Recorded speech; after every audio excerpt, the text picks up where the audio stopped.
নয় নয় করে শার্লক হোমসের সঙ্গে বেশ কয়েকটা বছর কাটিয়ে ফেললাম।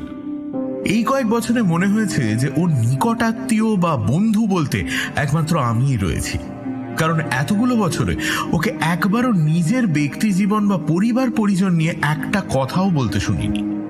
আমার ধারণা হয়েছিল হোমস সম্ভবত অনাথ, আর তার কোনো আত্মীয় আর বেঁচে নেই, এবং স্বাভাবিক কারণেই সে তাদের নিয়ে কোনো কথা বলতে চায় না। কিন্তু লোকটার নাম শার্লক হোমস। কারোর সাধ্য নেই তার চিন্তা বা কাজের গতি প্রকৃতি নির্ধারণ করার, আর ঠিক এইভাবেই তার ব্যক্তি জীবনের খোঁজ পেলাম আমি। এক সন্ধ্যায় চায়ের পেয়ালায় আমাদের আড্ডা জমে উঠেছে। গল্ফ থেকে শুরু করে জ্যোতির্বিজ্ঞান হয়ে নানান মোড় ঘুরে আমাদের আলোচনার বিষয়ে বংশ পরম্পরায় এসে হাজির হলো। একজন মানুষ পরিবার সূত্রে কোনো বিশেষ ক্ষমতার অধিকারী হতে পারেন কি না, এই নিয়ে কথা বলতে বলতে আমি হোমসকে বললাম, আমার মনে হয় তোমার অবজারভেশন ও ডিডাকশনের বিশেষ ক্ষমতা তোমার নিজস্ব প্রতিভা এবং নিয়মিত ঘষামাজা করার ফল। হোমস আমার কথা শুনে একটু ভাবল, তারপর বলল, কিছুটা তো বটেই। আমার পূর্বপুরুষ ছিলেন জমিদার। ওই শ্রেণীর মানুষ যেভাবে জীবন কাটাতেন তারাও সেভাবেই জীবনযাপন করেছেন। তবে আমার মনে হয় আমার এই বিশেষ চারিত্রিক বৈশিষ্ট্য আমার ধমনীতে বইছে ওয়াটসন, এবং খুব সম্ভবত আমি এইটা আমার ঠাকুমার থেকে পেয়েছি। উনি ছিলেন এক বিচক্ষণ মহিলা, বিখ্যাত ফরাসি শিল্পী ভার্নেটের নিজের বোন। সুতরাং শিল্পের প্রতি ভালোবাসা আমি উত্তরাধিকার সূত্রেই পেয়েছি। আর ওয়াটসন, আর্টের কোনো স্থির রাস্তা নেই, সে যে কোনো রকমের রূপ নিতে পারে। কিন্তু ব্যাপারটা যে হেরিডিটারি সে বিষয়ে নিশ্চিত হচ্ছে কি করে? কারণ আমার দাদা মাইক্রফটের মধ্যে এই ক্ষমতা আমার থেকেও বেশি মাত্রায় রয়েছে। এবার আমার অবাক হওয়ার পালা। হোমসের থেকেও ধারালো চিন্তা ভাবনা কারোর আছে এই পৃথিবীতে? আর যদি তাই হয় তাহলে তার কথা কেউ কখনো শোনেনি কেন? আমি গলা খাঁকড়ে বললাম, তুমি একটু বেশি বিনয়ী হয়ে পড়ছো না তো? ওয়াটসন, বিনয়কে গুণ হিসেবে আমল দেওয়ার মতো মানুষ আমি নই। স্রেফ যুক্তি নিয়ে যাদের কারবার, তারা বিনয় বা অনুরূপ বিষয় নিয়ে সময় নষ্ট করে না। মোটা দাগের সত্যিটা সকলের সামনে তুলে ধরে। তাদের কাছে নিজের ক্ষমতাকে খাটো চোখে দেখা মানে সত্যের খেলাপ করা, বুঝলে? তাই আমি যখন বলছি মাইক্রফট অবজারভেশনের ক্ষেত্রে আমার চেয়েও বেশি পোক্ত, তখন ধরে নাও সেটা খাঁটি সত্যি। তোমার থেকে মাইক্রফট কত বছরের বড়? 7 বছরের। কিন্তু তাহলে তার নাম কেউ কখনো শোনেনি কেন? শোনেনি কে বলল? মাইক্রফট নিজের পরিচিত বৃত্তে অত্যন্ত জনপ্রিয় এক মানুষ, ওয়াটসন। পরিচিত বৃত্ত? ঠিক বুঝলাম না। যেমন ধরো the Diogenes club. Diogenes club? নামটা শোনোনি বোধ হয়। শোনো ওয়াটসন, ডায়োজেনিস ক্লাব এই লন্ডন শহরের এক বিচিত্র প্রতিষ্ঠান। বিচিত্রতম বললেও ভুল হবে না। আর সেখানকার বিচিত্রতম সদস্যদের মধ্যে অন্যতম হচ্ছেন আমার দাদা মাইক্রফট। সেখানে সে ঘড়ি ধরে রোজ বিকেল 4:45 থেকে রাত 8:20 অবধি কাটায়। এখন সন্ধ্যে 6টা, অর্থাৎ এখন বেরোলেও তার দেখা পাবো। চলো ডাক্তার, একটু ঘুরেই আসা যাক। দিব্যি হাওয়া দিচ্ছে, আবহাওয়া বেশ ভালো। এই সুযোগে তোমায় লন্ডনের 2 বিচিত্রতম অস্তিত্বের সাথে একটু পরিচয় করিয়ে দেওয়া যাক। 5 মিনিটের মধ্যে আমরা বেরিয়ে পড়লাম। আমার মনে একটা প্রশ্ন উঁকি ঝুঁকি মারছিল। রিজেন্ট সার্কাসের কাছে এসে দেখি হোমস তা দিব্যি ধরে ফেলেছে। আমায় প্রশ্ন করলো, ভাবছো এরকম বুদ্ধিমান এক মানুষ রহস্য সমাধানে নিজের বুদ্ধি খরচ করে না কেন, তাই তো? হ্যাঁ, ঠিক ধরেছ। করে না, কারণ এইসব কাজ ওর দ্বারা হবে না। কিন্তু হোমস, তুমি যে বললে। আমি বলছি অবজারভেশন ও ডিডাকশনের নিরিখে ও আমার চেয়ে এগিয়ে রয়েছে। অপরাধের সমাধান আরাম কেদারায় এলিয়ে বসা থেকে শুরু করে আরাম কেদারাতেই খতম হলে মাইক্রফট এই দুনিয়ার সর্বকালের সেরা গোয়েন্দার স্বীকৃতি পেত। কিন্তু ও কুঁড়ের হদ্দ।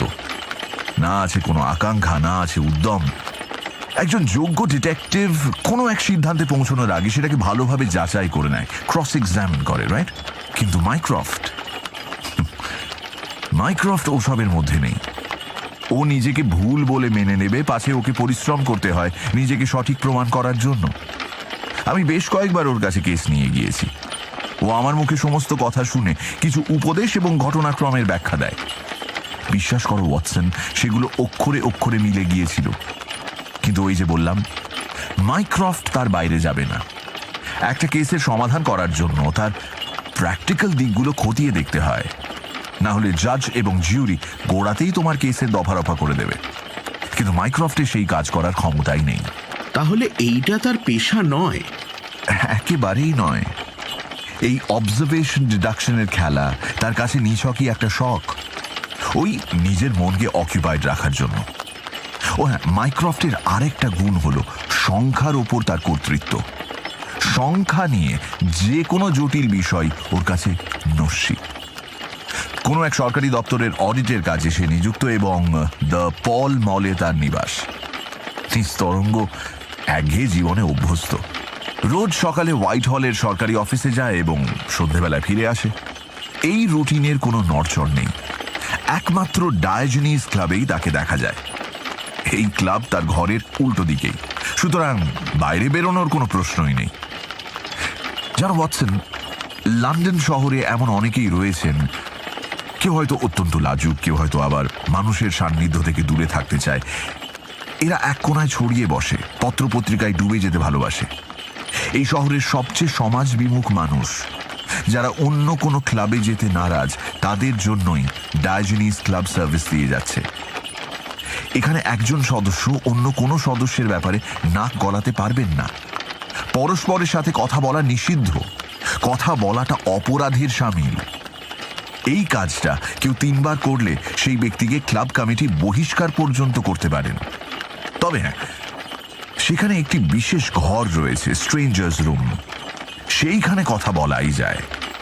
আমি বার কয়েক গিয়ে দেখেছি, ক্লাবটা নেহাত মন্দ নয়, বেশ মনোরম বলা চলে। কথা বলতে বলতে আমরা সেন্ট জেমস এন্ড থেকে পল মলের কাছে পৌঁছে গেছিলাম। কার্লটন হোটেল থেকে একটু দূরে একটা দরজার সামনে এসে দাঁড়ালো হোমস। আমার দিকে তাকিয়ে মুখে আঙুল দিয়ে কথা বলতে বারণ করে একটা লম্বা হল ঘরে ঢুকে পড়ল। আমি ওর পিছু পিছু ঢুকলাম। গ্লাস প্যানেলের মধ্যে দিয়ে চোখে পড়ল একটা মস্ত ঘর। তার সাজসজ্জা চোখ ধাঁধানো। ঘরে বেশ কিছু মানুষ খবরের কাগজ পড়ছেন। প্রত্যেকের জন্য একটা নির্দিষ্ট জায়গা বরাদ্দ করা হয়েছে। তারা এক এক কোণে নিজেদের দুনিয়া গড়ে তুলেছেন। পল মলের উল্টো দিকে আমায় একটা চেম্বারে বসিয়ে হোমস হঠাৎ কোথায় যেন বেরিয়ে গেল। মিনিট খানেক পর ফিরল সঙ্গে একজনকে নিয়ে। বুঝলাম ইনি হোমসের দাদা মাইক্রফট।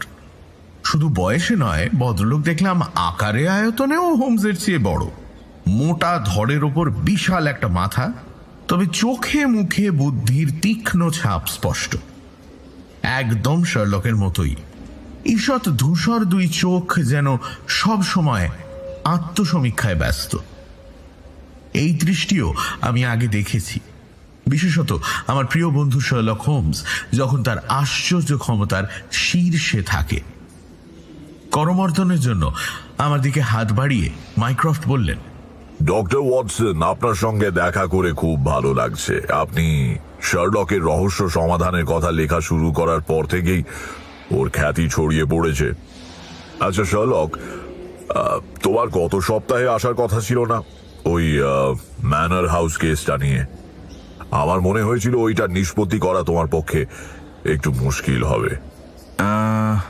না, খুব একটা মুশকিল হয়নি। আমি গত সপ্তাহেই সেই কেস সলভ করেছি। তা অপরাধী কে ছিল? অ্যাডামস? একদম ঠিক, অ্যাডামসই দোষী ছিল। জানলার পাশে 2টো চেয়ারে মাইক্রফট আর শার্লক বসল। মাইক্রফট আড়মোড়া ভেঙে বললেন, আমি অবশ্য গোড়া থেকেই জানতাম, কেউ যদি মানুষকে স্টাডি করতে চায়, তাদের স্টাডি করে সঠিক সিদ্ধান্তে পৌঁছতে চায়, তাহলে এইটাই আদর্শ জায়গা। ওই দেখো, ওই যে 2 জন আসছে, ওদের দেখে কি মনে হয়? ওই বিলিয়ার্ড মেকা আর তার পাশের জন? হ্যাঁ, পাশের লোকটাকে দেখে কি মনে হয়?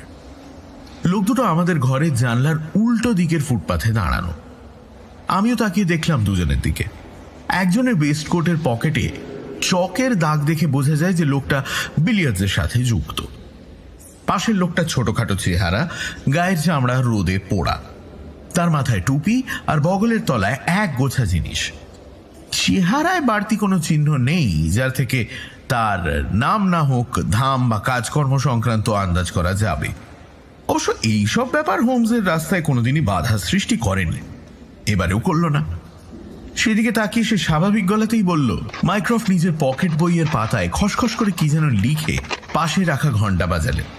কিছুক্ষণ পর একজন ওয়েটার ঘরে প্রবেশ করলেন। পাতাটা ছিঁড়ে তার হাতে দিয়ে মাইক্রোফট আমাদের বললেন, মিস্টার মেলাসকে আসতে বলেছি। উনি আমার ঠিক ওপর তলায় থাকেন। আমার সঙ্গে সামান্য আলাপ রয়েছে। সেই পরিচিতি জায়গা থেকেই তিনি আমার কাছে একটা সমস্যা নিয়ে এসেছিলেন। মিস্টার মেলাস একজন অসামান্য গ্রিক লিঙ্গুইস্ট। আদালতে ইন্টারপ্রেটারের কাজ করেন এবং নর্থাম্বারল্যান্ড অ্যাভিনিউ এর বিভিন্ন হোটেলে আসা ধনী পর্যটকদের গাইড হিসেবে কাজ করে জীবিকা নির্বাহ করেন। বাকি ঘটনাটা উনি নিজেই বলবেন এবং এরকম অদ্ভুত ঘটনার জুড়ি মেলা ভার। একটু পরেই একজন গাঁট্টা গোট্টা চেহারার মানুষ ঘরে এসে ঢুকলেন। হালকা বাদামি চেহারা, গালে দাড়ি, মাথার চুল কুচকুচে কালো, কথাবার্তায় শিক্ষার ছাপ স্পষ্ট। হোমস এবং আমি তার অদ্ভুত অভিজ্ঞতার কথা এবং তার সম্ভাব্য সমাধানের জন্য এসেছি শুনে তার চোখ দুটো উজ্জ্বল হয়ে উঠল। হোমসের সাথে সজোরে করমর্দন করে তিনি বললেন, পুলিশের ওপর আমার একটু আস্থা নেই, বিশ্বাস করুন। ওরা যে বিষয় শোনেনি বা দেখেনি সেটা ওদের মতে কখনোই ঘটতে পারে না। কিন্তু আমি জানি মিস্টার হোমস, মুখে ওই স্টিকিং প্লাস্টার আটকানো মানুষটার কি হলো না জানা অবধি আমি শান্তি পাবো না। আপনি বরং সমস্ত ঘটনা গুছিয়ে বলুন মিস্টার মেলাস। চিন্তা করবেন না, আমি আপনার কথা অবিশ্বাস করব না। মিস্টার মেলাস খানিক চোখ বুজে বসে রইলেন। তারপর পকেট থেকে রুমাল বের করে মুখ মুছে ঢোক গিলে নিজেকে সামলে শুরু করলেন। আজ বুধবার, দুদিন আগে অর্থাৎ সোমবার রাতে ব্যাপারটা ঘটে। মাইক্রোফট আপনাকে নিশ্চয়ই জানিয়েছে যে আমি ইন্টারপ্রেটার বা দোভাষীর কাজ করি। সব ভাষা না বুঝলেও আমি মোটামুটি বেশিরভাগ ভাষাই জানি। কিন্তু জন্মসূত্রে গ্রিক হওয়া দরুন এই ভাষায় আমি বেশিরভাগ কাজ করে থাকি।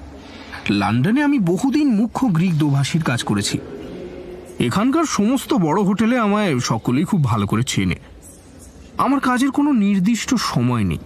ধরুন রাত বিরেতে কোনো পর্যটক সমস্যার মুখোমুখি হয়েছেন বা এক যাত্রী অনেক দেরিতে এসে পৌঁছেছেন, এই সময়ই আমার ডাক পড়ে। তাই গত সোমবার রাতে যখন আমার ডাক পড়লো তখন অবাক লাগেনি।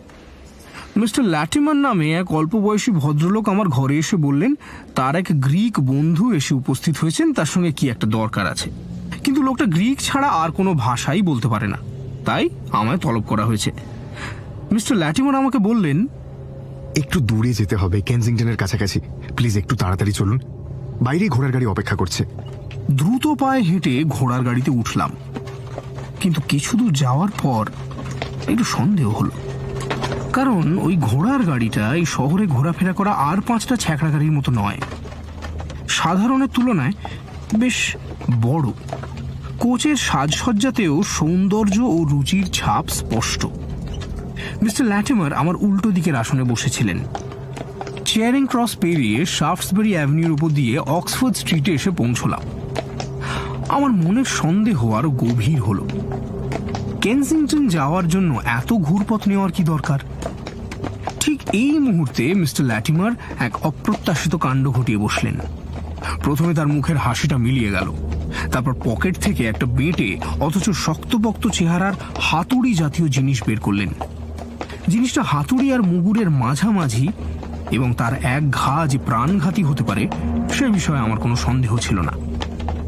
সেটা হাতে নিয়ে আগুপিছু করে বোধ করি তার ওজন আর শক্তি পরখ করে পাশে সিটের ওপর রেখে দিলেন। তারপর গাড়ির জানলাগুলো বন্ধ করতে শুরু করলেন। আমি অবাক হয়ে দেখলাম জানলার শার্সিগুলো কাগজ দিয়ে ঢাকা, অর্থাৎ কোথায় যাচ্ছি সেটা মিস্টার ল্যাটিমার আমায় দেখতে দিতে চান না। এবার তিনি আমায় বললেন, আপনার দৃষ্টিপথ আটকানোর জন্য অত্যন্ত দুঃখিত মিস্টার মেলাস। আসলে আমরা কোন রাস্তা দিয়ে কোথায় যাচ্ছি সেটা আপনাকে দেখতে দিতে পারবো না। আপনি যদি কোনোদিন এই সমস্ত রাস্তা ধরে আমার ডেরা খুঁজে বের করেন তাহলে আমি মুশকিলে পড়ব। বুঝতেই পাচ্ছেন এরকম অদ্ভুত আচরণে আমি রীতিমতো হকচকিয়ে গেলাম। মিস্টার ল্যাটিমারের বয়স আমার থেকে অনেক কম, তার গায়ে জোরও বেশি, তার উপর হাতে ওরম একটা অস্ত্র রয়েছে। ওর সঙ্গে হাতাহাতিতে যাওয়া নিতান্ত মূর্খামি হতো। আমার তখন হাঁটু কাঁপছে। কোনো মতে তোতলাতে তোতলাতে বললাম, মিস্টার ল্যাটিমার, আমি বুঝতে পারছি না আপনি এরকম কেন করছেন। আপনি নিশ্চয়ই জানেন যে এই কাজটা আইন সিদ্ধ নয়। জানি কাজটা বেআইনি গোছের, কিন্তু আমরা তা পুষিয়ে দেব। আপনি যদি চিৎকার চেঁচামেচি জুড়ে লোক জড়ো করে আমার ক্ষতি করার চেষ্টা করেন, তবে তার ফল ভালো হবে না। আপনি এখন কোথায় আছেন কেউ জানে না, তাই যা বলছি করুন। মিস্টার ল্যাটিমার একটুও গলা না তুলে কথাগুলো শেষ করলেন, কিন্তু তার প্রতিটি শব্দের সাথে জড়িয়ে ছিল প্রচ্ছন্ন হুমকি। আমি কোচের মধ্যে বসে চুপ করে ভাবতে লাগলাম, এরকম হঠাৎ করে আমায় কিডন্যাপ করার অর্থ কি? যাই হোক, আপাতত বাধা দিয়ে কোনো লাভ নেই। কপালে যা আছে তা তো ঘটবেই। প্রায় 2 ঘন্টা চলল আমাদের সফর। যদিও কোথায় যাচ্ছি, কি কাজে যাচ্ছি তা বিন্দু বিসর্গ জানতাম না। কখনো কখনো পাথরের ওপর গাড়ির চাকা গড়ানোর শব্দে বুঝতে পারছিলাম বাঁধানো রাস্তা ধরে চলেছি। কখনো বা গাড়ির গতি দেখে বুঝতে পারছিলাম সামনের রাস্তা মসৃণ। কোচের জানলার উপর কাগজের আস্তরণ এমন শক্ত ছিল যে রাস্তার আলো পর্যন্ত ঢুকতে পারছে না। আমি ঘড়ির দিকে তাকিয়ে দেখি রাত 9টা বাজতে মাত্র 10 মিনিট বাকি। পলমল ছেড়ে বেরিয়েছিলাম সন্ধ্যে 7:15টায়। এবার মিস্টার ল্যাটিমার কোচের একটা জানলা খুলে দিলেন। আমি দেখলাম একটা গাড়ি বারান্দায় এসে উপস্থিত হয়েছি। কয়েক ধাপ সিঁড়ি উঠে একটা দরজা, আর তার সামনে একটা ল্যাম্প জ্বলছে। গাড়ির দরজা খুলে গেল। আমি সিঁড়ি দিয়ে উঠে ঘরে ঢুকলাম। আবছা অন্ধকারে দেখলাম একপাশে সারি সারি গাছের ছায়া, হয়তো বাগান জাতীয় কিছু রয়েছে সেখানে। ঘরের মধ্যে একটা রঙিন গ্যাস ল্যাম্প জ্বলছিল। তার আলো একেবারেই জোরালো নয়। ধোঁয়াটে আলোয় দেখলাম দেয়ালে ঝুলছে কিছু পোর্ট্রেট আর ল্যান্ডস্কেপ। বাড়ির দরজা খুলে দিয়েছে একটা ছোটখাটো চেহারার লোক। তার মুখ দেখে মনে হয় লোকটা খিটখিটে মেজাজের। ওই ক্ষীণ আলোতে দেখলাম চশমা পরা রয়েছে।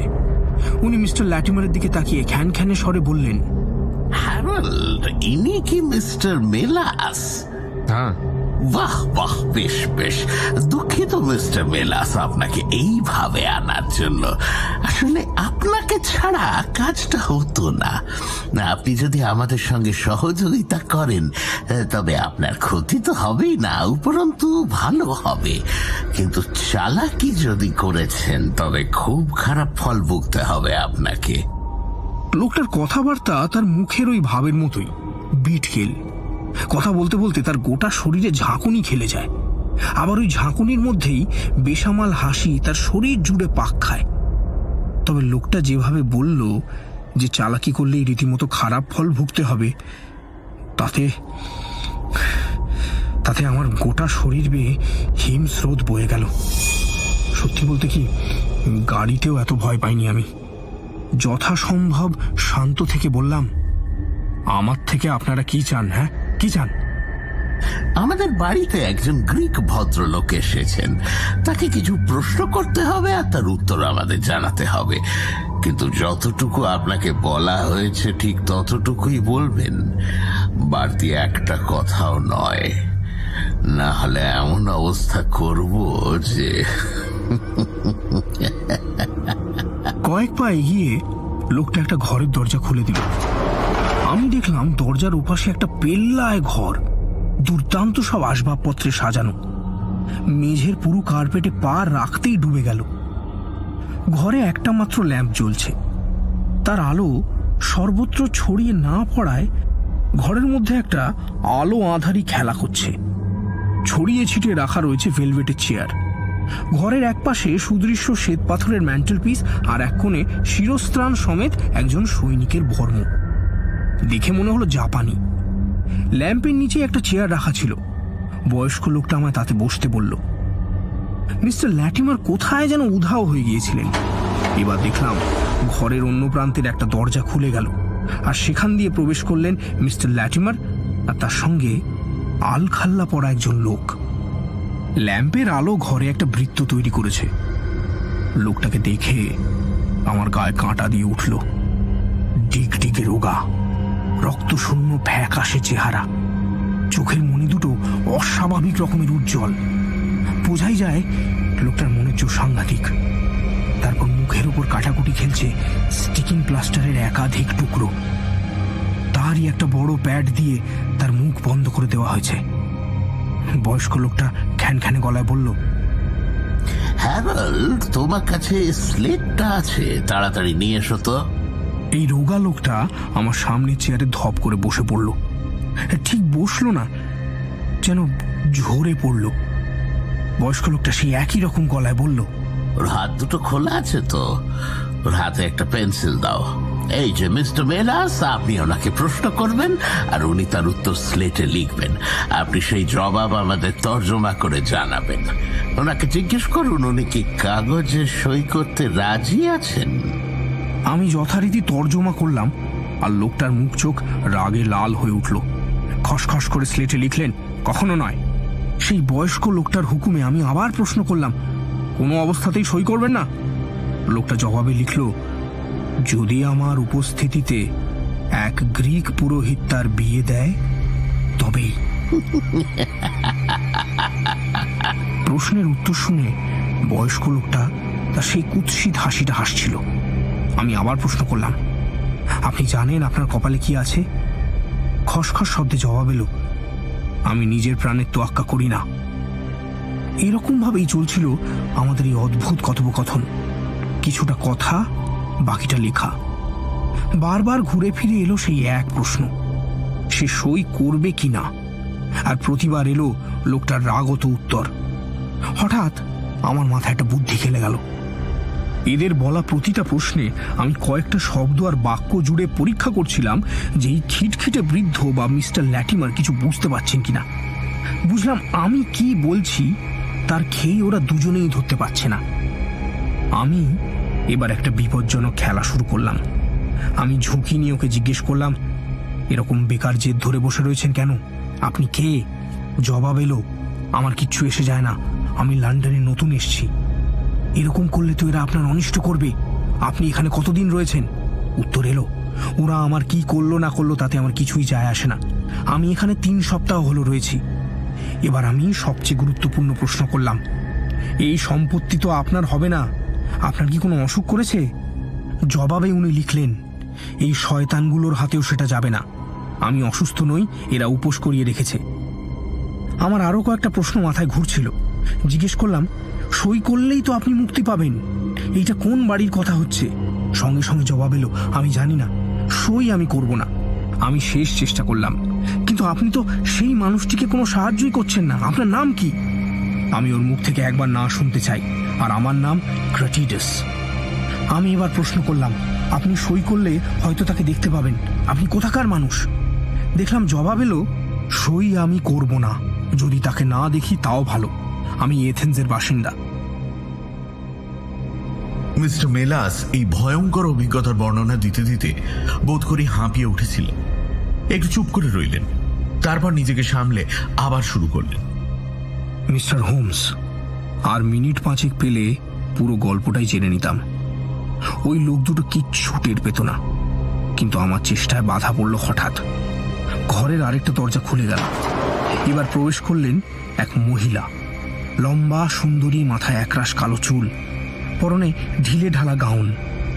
মহিলা ঘরে ঢুকেই ভাঙা ভাঙা ইংরেজিতে বললেন, হ্যারল্ড, হ্যারল্ড, আমার পক্ষে আর একা থাকা সম্ভব নয়। ওপরের ঘরগুলো খাঁ খাঁ করছে, একদম কেউ কোথাও নেই। তারপরেই মহিলা চোখ পড়ল আমার উল্টো দিকে চেয়ারে বসে থাকা লোকটার উপর। প্রায় আর্তনাদের স্বরে উনি বললেন, পল, ও মাই গড, পল তুমি? এইবার এই রোগা লোকটার মধ্যে একটা অদ্ভুত বদল এলো।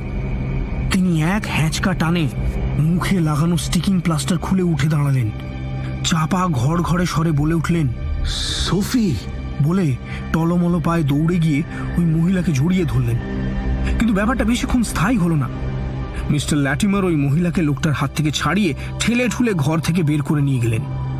আর বয়স্ক লোকটা তার শীর্ণকায় বন্দিকে অনায়াসে বগল দাবা করে ঘরের অন্য দরজা দিয়ে বাইরে নিয়ে চলে গেলেন। ওই ঘরে আমি একাই বসে রইলাম। একবার ভাবলাম আশেপাশে কেউ নেই, চারপাশটা একটু খুঁজে দেখি, যদি কোনো ক্লু পাই। উঠে দাঁড়ালাম, কিন্তু তারপরেই বুঝলাম ভাগ্যিস খুঁজিনি, কারণ বুড়ো লোকটা ততক্ষণে ঘরে ফিরে এসছে। দেখলাম দরজার সামনে দাঁড়িয়ে সেই কুৎসিত কুতকুতে চোখ নিয়ে আমার দিকে স্থির দৃষ্টিতে তাকিয়ে রয়েছে। আমার দিকে এগিয়ে এসে বলল, ধন্যবাদ মিস্টার মেলাস। আপনাকে আলাদা করে বলার দরকার নেই যে অত্যন্ত গোপনীয় একটা ব্যাপারে সাহায্য করার জন্য এখানে ডেকে আনা হয়েছিল আপনাকে। এই লোকটা গ্রিক ছাড়া বোঝে না। এর সঙ্গে দর কষাকষি করার জন্য একজন ছিলেন বটে, কিন্তু সে কোনো একটা কাজে এই মুহূর্তে এখানে নেই। ওর জায়গা নেওয়ার জন্য আপনার চেয়ে ভালো লোক এই শহরে পাবো না। আপনার সাহায্য পেয়ে নিজেকে ভাগ্যবান মনে করছি। আমি তাকে পাল্টা অভিবাদন জানিয়ে বললাম, এ আপনার মহানুভবতা। বৃদ্ধ লোকটা পকেটের একটা পুঁটুলি থেকে 5টা সোনার কয়েন আমার হাতে দিয়ে বলল, আপনার পারিশ্রমিক। আশা করি এইটাই যথেষ্ট আপনার জন্য। কিন্তু মনে রাখবেন, আজ যা দেখলেন বা যে কাজ করলেন সেই বিষয়ে কাকপক্ষীতেও যদি টের পায়, তাহলে আপনার দেহ ওই কাকপক্ষীতেই ছিঁড়ে খাবে। লোকটা কথাগুলো বলে আমার বুকে 2টো টোকা মেরে সে কুৎসিত গা ঘিনঘিনে হাসিটা আবার হাসলো। এরকম একটা হাড় গিলে চেহারা লোক মনে এরকম ভয় সৃষ্টি করতে পারে? আমি ওই ঢিমে আলোতেই লোকটার দিকে আবার তাকালাম। দেখলাম তার চেহারা রুগ্ন, মুখে একটা অসুস্থ হলদেটে ভাব, গালে না কামানো খোঁচা খোঁচা দাড়ি দেখেই বোঝা যায় তার সাথে পরিপাটি যত্নের কোনো সম্পর্ক নেই। ঠোঁট আর চোখ দুটো একদণ্ড স্থির নেই। সমান মাত্র কচুয়ান কোষে চাবুক কষালো ঘোড়াগুলোকে, আর তারা চিহি শব্দ করে হুড়মুড়িয়ে দৌড় লাগালো। আমি পড়লাম মহা মুশকিলে। কোথায় এসে পড়েছি, কোথায় দাঁড়িয়ে রয়েছি, ঘুটঘুটে অন্ধকারে কিছুই বুঝতে পারলাম না। শুধু বুঝলাম এদিক ওদিক কয়েকটা ঝোপঝাড় ছড়িয়ে ছিটিয়ে রয়েছে। দূরে সারি সারি ঘর দেখা যায়, তাদের কয়েকটায় মিটিমিটি আলো জ্বলছে। আমায় নামিয়ে দিয়ে ঘোড়ার গাড়িটা যেন শূন্যে মিলিয়ে গেছে। আমি এদিক ওদিক তাকিয়ে দেখি রাস্তার একপাশে রেলের সিগন্যাল ল্যাম্প, আশেপাশে স্টেশন আছে। রাস্তা ধরে একটা ছায়ামূর্তি এগিয়ে আসছিল। একটু কাছে আসতে ঠাহর করতে পারলাম যে লোকটা রেলের পোর্টার। আমি তাকে জিজ্ঞেস করলাম, এক্সকিউজ মি, এটা কোন জায়গা? এই জায়গাটা, এটা ওয়ান্ডসওয়ার্থ কমন স্যার। এখন তো বেশ রাত হয়ে গিয়েছে, শহরে যাওয়ার জন্য অন্য কোনো ট্রেন পাওয়া যাবে কি? এখান থেকে ক্ল্যাপহ্যাম জাংশন এখন মাইলটাক দূরে। এখন হাঁটা দিলে ভিক্টোরিয়ার দিকে যাওয়া শেষ ট্রেনটা ধরতে পারবেন।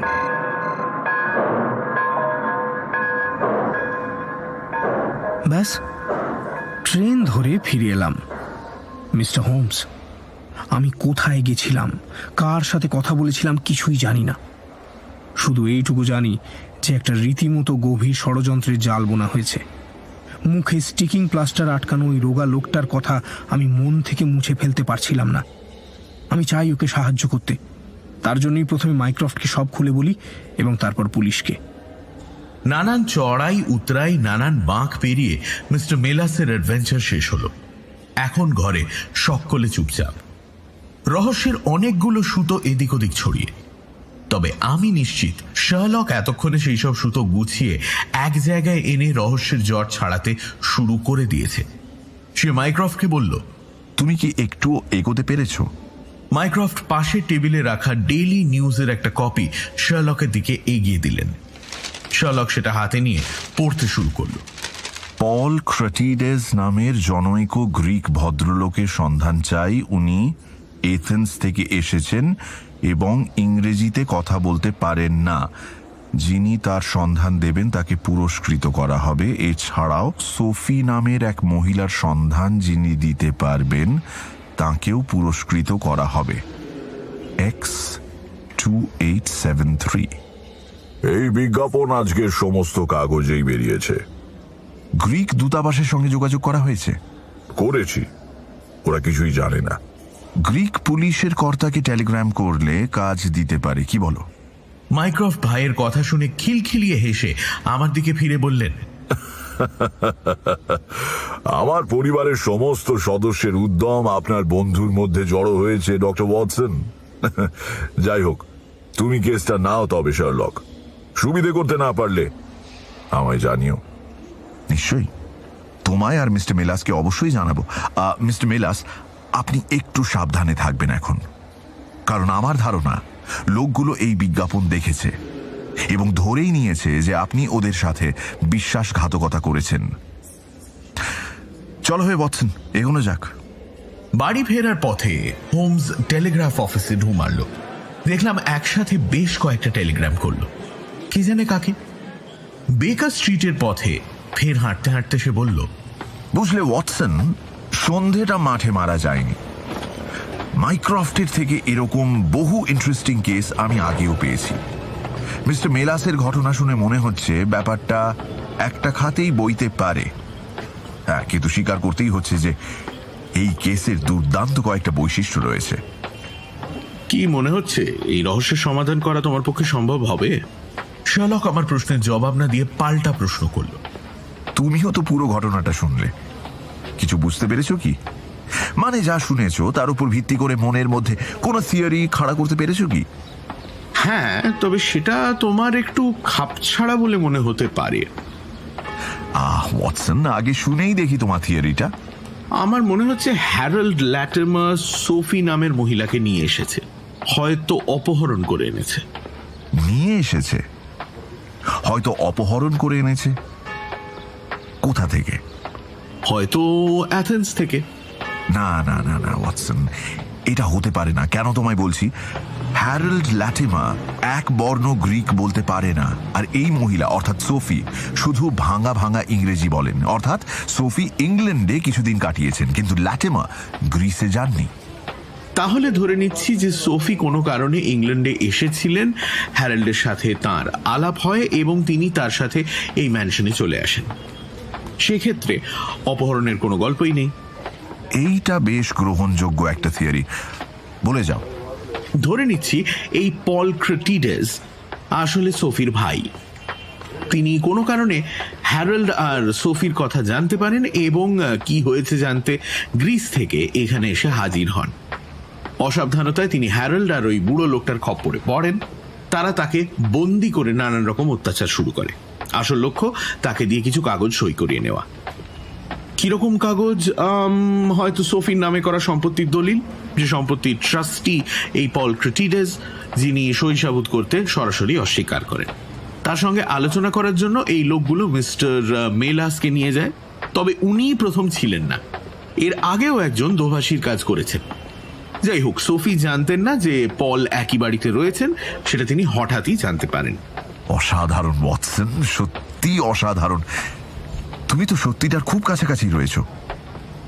এবার বুঝেছো তো আমরা ওদের ব্যাপারে প্রায় সবই জানি, কিন্তু চিন্তার বিষয় একটাই, লোকগুলো ভীষণ বেপরোয়া, দুম করে সাংঘাতিক কিছু করে না বসে। একটু সময় পেলেই ওদের ধরে ফেলতে পারবো। কিন্তু কি করে বুঝবো ওরা কোথায় থাকে? দেখো, আমাদের অনুমান যদি সঠিক হয় এবং ওই মেয়েটির নাম যদি সত্যি সোফি হয়, তবে তাকে খুঁজে বের করাটা কঠিন হবে না। সেটাই আমাদের আশা ভরসার মূল স্তম্ভ। ওর ভাই আমাদের কাছে পুরোপুরি অচেনা, কিন্তু হ্যারল্ডের সাথে সোফির সম্পর্ক বেশ কিছুদিন গড়িয়েছে, কয়েক সপ্তাহ তো বটেই। ভেবে দেখো ওয়াটসন, পল ক্রেটিডেস এই বিষয়টার খবর পেয়ে সুদূর এথেন্স থেকে এখানে এসেছেন। সময় তো লাগবেই। এই এতদিনের মধ্যে এরা যদি একই জায়গায় একই ঠিকানায় থাকেন, তবে মাইক্রফটের বিজ্ঞাপনের জবাব পাওয়া যাবে বলেই আমার বিশ্বাস। কথা বলতে বলতেই 221B বেকার স্ট্রিটে এসে হাজির হলাম। হোমস সিঁড়ি দিয়ে উঠে ঘরের দিকে পা বাড়ালো। আমি ঠিক ওর পেছনেই ছিলাম। দরজা খুলে ঘরে ঢুকেই ও চমকে উঠল। ওর কাঁধের ওপর দিয়ে ঘরের দিকে তাকিয়ে আমিও রীতিমতো অবাক হলাম। হোমসের আর্ম চেয়ারে আয়েশ করে বসে চুরুট টানছেন মাইক্রফট। আমাদের বিস্মিত চোখ মুখ দেখে উনি মুচকি হেসে বললেন, এসো এসো শার্লক, আসুন ডক্টর ওয়াটসন। কি আমায় এখানে দেখে অবাক লাগছে? শার্লক, তুমি নিশ্চয়ই ভেবেছিলে সেই আলসেমি আবার মাইক্রফটকে পেয়ে বসেছে, কি তাই তো? হ্যাঁ, এখন হয়তো ভাবছো এ হঠাৎ এরকম উদ্যমী হলো কি করে। ব্যাপারটা কি জানো, এই কেসটা আমায় পেয়ে বসেছে, এতটা ইন্টারেস্টিং লাগছে যে অগ্রাহ্য করতে পারছি না। তুমি এখানে পৌঁছলে কি করে? কি করে আবার? একটা ঘোড়ার গাড়ি ধরে নিলাম, দেখলাম তোমরা দিব্যি হেলতে দুলতে যাচ্ছ, গাড়িটা তোমাদের অনেক আগে এখানে পৌঁছে দিল। নতুন কিছু ঘটেছে নাকি? ঘটেছে তো বটেই, আমার বিজ্ঞাপনের জবাব এসেছে তোমরা বেরোনোর কয়েক মিনিটের মধ্যেই। বাহ, এ তো দারুণ ব্যাপার। তো তার থেকে কি জানা গেল? মাইক্রফট পকেট থেকে একটা কাগজ বের করলেন। এই যে মোটা নিবের কলম দিয়ে রয়্যাল ক্রিম পেপারে লেখা হয়েছে। চিঠিটির লেখক মাঝবয়সী, তবে শরীর গতিক ভালো নয়। চিঠিতে তিনি লিখেছেন, let me read this out for you. মহাশয়, আজকের খবরের কাগজে আপনার বিজ্ঞাপনের জবাবে এই চিঠি লিখছি। আপনার বিজ্ঞাপনে বর্ণিত মহিলাকে আমি খুব ভালো করেই চিনি, তার বেদনাদায়ক অতীতের কথাও জানি। আমার সাথে যোগাযোগ করলে আমি আপনাকে সমস্ত কথাই জানাতে পারবো। এই মহিলা বর্তমানে বেকেনহ্যামের দ্য মার্টেলসের অধিবাসী, ইতি জে ড্যাভেনপোর্ট। বুঝলে শার্লক, চিঠিটা লেখা হয়েছে লোয়ার ব্রিক্সটন থেকে। তাহলে এখনই তার বাড়ি গিয়ে সমস্ত কথা জেনে নেওয়া যাক, কি বলো? মাইক্রফট বোনের জীবন কথার চেয়ে তার ভাই অর্থাৎ পল ক্রেটিডেজের জীবন অনেক বেশি দামি। আমার মনে হয় সময় নষ্ট না করে এক্ষুনি স্কটল্যান্ড ইয়ার্ডে ইন্সপেক্টর গ্রেগসনকে খবর দিয়ে সোজা বেকেনহ্যাম যাওয়া উচিত। একটা লোক মৃত্যুর মুখে, এখন প্রতিটা মুহূর্তের প্রচুর দাম। আচ্ছা হোমস, যাওয়ার পথে মিস্টার মেলাসকে তুলে নিলে হয় না? আমাদের কিন্তু একজন দোভাষীকে লাগবে। বাহ, দারুণ দারুণ বলেছে ওয়াটসন। ঠিক কথা, আমাদের মিস্টার মেলাসকে লাগবে। এবার একটা ঘোড়ার গাড়ি ধরে এগোনো যাক, কিন্তু দাঁড়াও, আগে তৈরি হয়নি। হোমস ওভারকোটটা চাপালো, তারপর দেরাজ খুলে রিভলভারটা পকেটে ভরল। আমায় তাকিয়ে থাকতে দেখে বলল, প্রয়োজন হতে পারে ওয়াটসন। মিস্টার মেলাসের মুখে যা শুনলাম তাতে বুঝেছি যে এই লোকগুলো অত্যন্ত বিপজ্জনক। খানিকক্ষণের মধ্যেই আমরা তিনজনেই আবার পলমলে ফিরে এলাম, কিন্তু মিস্টার মেলাসের ঘরের সামনে পৌঁছে শুনলাম ভদ্রলোক কার সঙ্গে যেন বেরিয়েছেন।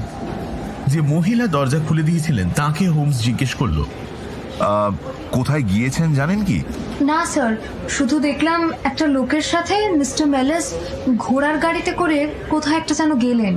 সেই ভদ্রলোকের নাম, মানে মিস্টার মেলাসের মুখে বা অন্য কোনোভাবে লোকটার নাম জানতে পেরেছিলেন কি? না স্যার।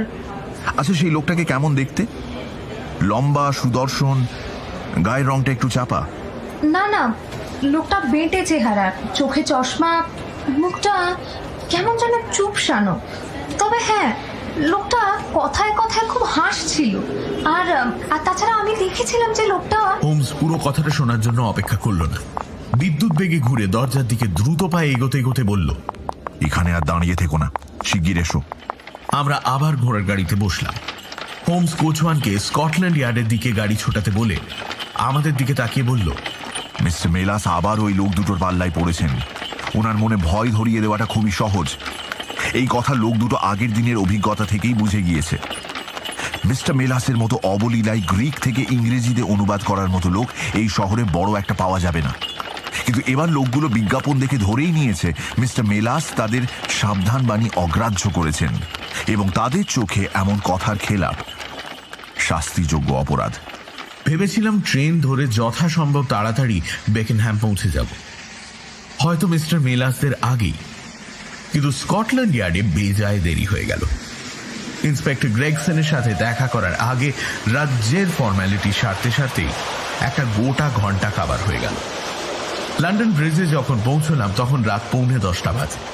তারও প্রায় 1 ঘন্টা পরে বেকেনহ্যাম প্ল্যাটফর্মে নামলাম আমরা। সেখান থেকে আবার 8 মাইল ঘোড়ার গাড়ি সফর করে আমরা তো মার্টেলসে পৌঁছলাম। দেখলাম একটু দূরে একটা মস্ত বাড়ি, চারপাশে বেশ খানিকটা জমি নিয়ে দাঁড়িয়ে রয়েছে। আমরা গাড়িটা ছেড়ে দিয়ে বাড়ির দিকে হাঁটতে শুরু করলাম। গ্রেগসন আঙুল তুলে বললেন, দেখেছেন ঘরের জানলাগুলো? দেখেছেন কোথাও আলোর একটা বিন্দুও নেই। বাড়িতে কেউ আছে বলে মনে হচ্ছে না মিস্টার হোমস। পাখি ফুরুত মনে হচ্ছে। পাখি ফুরুত? হ্যাঁ, মানে হাওয়া? কি করে বুঝলেন মিস্টার হোমস? ইন্সপেক্টর গ্রেগসন একটা ঘোড়ার গাড়ি প্রচুর ভারী মালপত্র নিয়ে এই রাস্তা দিয়ে গিয়েছে খুব বেশি হলে 1 ঘন্টা আগে। গ্রেগসন বোধহয় হোমসের কথায় বিশেষ আমল দিলেন না, একটু অবিশ্বাসের হাসি হেসে বললেন, আপনিও বলি আরে মিস্টার হোমস, ওই গেট ল্যাম্পের আলোয় রাস্তায় ঘোড়ার গাড়ির চাকার দাগ আমিও দেখতে পাচ্ছি, কিন্তু ভারী মালপত্রের তথ্যটা কোথা থেকে পেলেন? ওই ঘোড়ার গাড়ির চাকার দাগ থেকেই, যেটা আপনিও ওই গেট ল্যাম্পের আলোয় দেখতে পাচ্ছেন। আর একটু ভালো করে দেখুন দেখুন দেখুন দেখুন মিস্টার গ্রেগসন, দেখবেন চাকার দাগগুলো বেশ গভীর, অর্থাৎ ঘোড়ার গাড়িতে বেশ ভারী কিছু চাপানো হয়েছিল, যা শুধু মালপত্রের জন্যই হতে পারে। বুঝেছি, কিন্তু মিস্টার হোমস, ঘোড়ার গাড়ির ওজন যাই হোক না কেন, ওই দরজাটা বেশ শক্তপোক্ত বলে মনে হচ্ছে। এটাকে ভেঙে ঘরে ঢোকা সহজ ব্যাপার হবে না, কিন্তু আমাদের ডাকে কেউ সাড়া না দিলে হয়তো সেটাই করতে হবে। গ্রেগসন এগিয়ে গিয়ে নকার ধরে দরজায় সজোরে কয়েক ঘা দিলেন। পাশে ঘন্টা থেকে ঝোলা দড়ি ধরেও দিলেন বেশ কয়েকটা অধৈর্য টান। এসবের মাঝে হোমস হঠাৎ কোথায় যেন অদৃশ্য হয়ে গিয়েছিল। ফিরে এলো মিনিট দুয়েকের মধ্যেই, বলল, ওপাশে একটা খোলা জানালা পেয়েছি। আমরা তাড়াতাড়ি সেই দিকে গিয়ে দেখি, হ্যাঁ, সত্যি একটা জানলা খোলা রয়েছে। জানলার হুড়কোটা খুব কায়দা করে পেছন দিকে ঠেলে খোলা হয়েছে, এবং সেটার জন্য যে আমার বন্ধু শার্লক হোমসের সুচারু কাজই দায়ী, সেই বিষয়ে কোনো সন্দেহ নেই। গ্রেগসন এবার গদগদ কণ্ঠে বলে উঠল, মিস্টার হোমস, ভাগ্যিস আপনি আমাদের দলে রয়েছেন। আপনি বিপক্ষে থাকলে, ওরে বাবা, ঈশ্বর রক্ষা করুন আমাদের। চলুন তবে, দরজা খুলে কেউ আমাদের সাদর অভ্যর্থনা যখন জানাচ্ছে না, তখনই জানলার মধ্যে দিয়ে ঘরের ভেতরে ঢোকা যাক। আমরা ঘরের মধ্যে পা দিয়েই বুঝলাম এ বাড়িতেই মিস্টার মেলাস এসেছিলেন, এবং হয়তো আজকেও এসেছেন, কারণ তার বর্ণনার সাথে ঘরের সাজসজ্জা হুবহু মিলে যাচ্ছে। গ্রেগসনের হাতে লণ্ঠনের আলোয় দেখলাম একটা ঘর, দুটো দরজা। এক পাশে সেই জাপানি সৈনিকের বর্ণ, টেবিলের ওপর দুটো গ্লাস আর একটা ফাঁকা ব্র্যান্ডির বোতল পড়ে রয়েছে। তার পাশে একটা প্লেটে আধ খাওয়া খাবার। গ্রেগসন কিছু একটা বলার জন্য হোমসের দিকে তাকালো, কিন্তু কিছু বলার আগেই হোমস তাকে হাতের ইশারায় থামিয়ে দিয়ে বলল, চুপ, শোনো শোনো শোনো, শুনতে পাচ্ছ? আমরা কান খাড়া করে শুনলাম। প্রথমটায় ধরতে পারলাম না ঠিক, তারপর বুঝলাম একটা ক্ষীণ গোঙানির শব্দ বাড়ির ওপর তলা থেকে ভেসে আসছে। হোমস এক ছুটে দরজা দিয়ে বেরিয়ে হল ঘরের এক পাশে থাকা সিঁড়ি দিয়ে ওপর তলায় দৌড় দিল। ওর পেছন পেছন আমি আর গ্রেগসন। রোমাঞ্চ তখন আমাদের শিরায় উপশিরায় ঘোর দৌড় জুড়েছে, এতটাই যে মাইক্রফট ওই নাদুস নুদুস চেহারা নিয়ে আমাদের পেছন পেছন যথাসাধ্য তাড়াতাড়ি আসার চেষ্টা করলেন। ওপরতলায় পৌঁছে দেখলাম পাশাপাশি তিনটে দরজা। মাঝের দরজাটার পেছন থেকেই ওই গোঙানি শব্দটা আসছে। মাঝে মধ্যেই সেটা কেমন যেন দলা পাকিয়ে যাচ্ছে। দরজাটা বন্ধ, কিন্তু তার চাবিটা পাশের টেবিলে রাখা। হোমস চাবি ঘুরিয়ে এক মোক্ষম ঠেলায় দরজাটা খুলে হুড়মুড়িয়ে ভেতরে ঢুকলো, আর তার ঠিক পরের মুহূর্তেই ছিটকে বেরিয়ে এলো। তার ডান হাতটা উঠে এসেছে গলার কাছে, কথা বলতে অসুবিধে হচ্ছে। সে বেশ কষ্ট করেই বলল, কাঠ কয়লা ওয়াটসন, একটু সময় দাও, পরিষ্কার হয়ে যাবে। আমি উঁকি মেরে দেখি অন্ধকার ঘরে একটা ভুতুড়ে হালকা নীল আভা ঘুরছে। সেই নীলচে আভা আসছে ঘরের একদম মাঝখানে রাখা একটা পেতলের ট্রাইপডের মধ্যে ঢিমে আঁচে জ্বলা একটা শিখা থেকে। চারপাশে অদ্ভুত ছায়াবৃত্ত তৈরি হয়েছে। ওই ছায়াতেই দেখলাম দুজন মানুষের অবয়ব। তারা ঘরের দেয়ালে হেলান দিয়ে বসে রয়েছে। ঘরটা বিষাক্ত ধোঁয়ায় ভরে গেছে। আমাদের নিঃশ্বাস নিতে অসুবিধে হচ্ছিল। গ্রেগসন কাশতে শুরু করলো। হোমস সিঁড়ির মাথায় দাঁড়িয়ে জোরে জোরে নিঃশ্বাস নিচ্ছিল। ফুসফুসে তাজা বাতাস দরকার। একটু চাঙ্গা হয়েই হোমস এক ছুটে ঘরে ঢুকলো, আর ওই কালান্তক পাত্রটা নিয়ে জানলা দিয়ে বাগানে ছুঁড়ে ফেলে দিল। মুখে রুমাল চাপা দিয়ে বেরিয়ে এসে বলল, মিনিট খানেক এখানে অপেক্ষা করো, একটা মোমবাতি জোগাড় করো তো। এই বিষাক্ত ধোঁয়ার মধ্যে দেশলাই জ্বালা ঠিক হবে কিনা জানি না।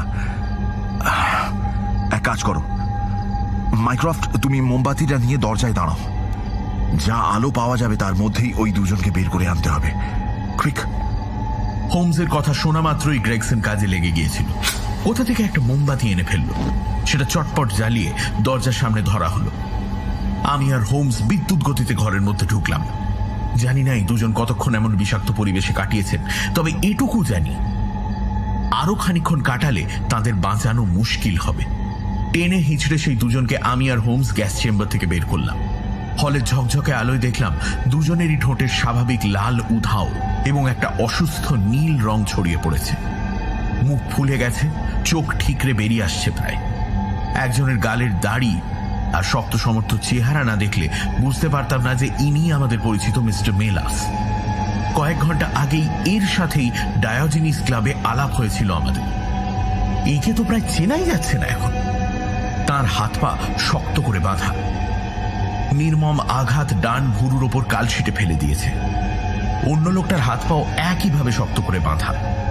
এই লোকটা বেশ লম্বা, চেহারা শুকিয়ে প্রায় পাকিয়ে গিয়েছে, মুখের ওপর এবড়ো খেবড়ো স্টিকিং প্লাস্টারের টুকরো আটকানো। সব মিলিয়ে একটা বিশ্রী দৃশ্য। ওকে হলের মাঝখানে শোয়ানো মাত্র গোগানিটা থেমে গেল। তাকে এক ঝলক দেখেই বুঝলাম আমরা একটু দেরি করে ফেলেছি। মিস্টার মেলাস সৌভাগ্যক্রমে এই যাত্রা বেঁচে গেলেন। ব্র্যান্ডি আর অ্যামোনিয়ার যৌথ প্রভাবে ঘণ্টাখানেক পর তিনি চোখ খুললেন। সাক্ষাৎ মৃত্যুর মুখ থেকে তাকে ফিরিয়ে এনে আমরা সকলেই স্বস্তির নিঃশ্বাস ফেললাম। মিস্টার মেলাস অত্যন্ত দুর্বল কণ্ঠে আমাদের যা বললেন তার সাথে আমাদের আন্দাজ মিলে গেল। আজ সন্ধ্যের পর সেই রোগামতো লোকটা শটান তার ঘরে উপস্থিত হয় এবং পকেট থেকে একটা বেঁটে লাঠি বার করে মিস্টার মেলাসের খুলি ফাঁক করে দেবে বলে। মিস্টার মেলাস এতটাই ভয় পেয়ে যান যে কোনো বাধাই দিতে পারেননি। মিস্টার হোমস, বুঝতেও পারিনি যে কি করছি। আমি সম্মোহিতের মতোই লোকটার কথা মতো গাড়িতে বসলাম।